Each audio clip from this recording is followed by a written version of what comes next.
Well, many small towns are looking for new sources of revenue, an increasing number of them looking to tourism. No doubt, but getting the word out isn't always easy.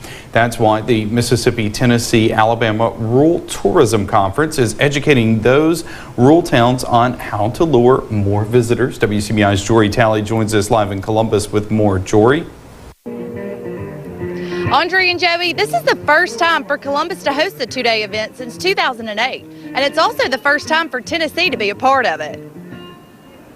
When you think of a rural area, you think of small towns in the middle of nowhere, but that's not the case. In fact, Columbus is classified as a rural town, but it has a little over 23,000 residents. That has to do with the economics of everything and how many people are impoverished who live in your area. So the criteria is greater than just the number of people, because you could actually have people from a city larger than Columbus, but it really is considered a rural area. Doctoral student Amy Bardwell is working on a rural tourism research project and has found that the uniqueness of small towns is why tourism numbers have been up within the last decade. I think a lot of towns are really working on trying to hone in on those marketing efforts.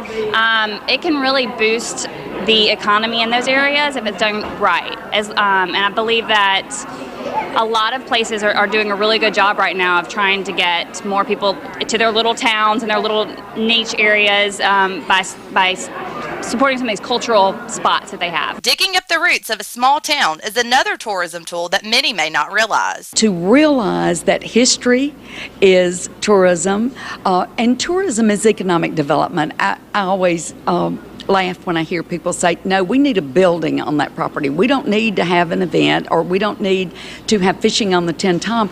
No, that is economic development. Holly Springs is one of the towns that's benefited from one of those shared tips by taking the idea of creating an app and turning it into a spot on the web. We spent 6 months on it, but it stemmed from just someone else's idea.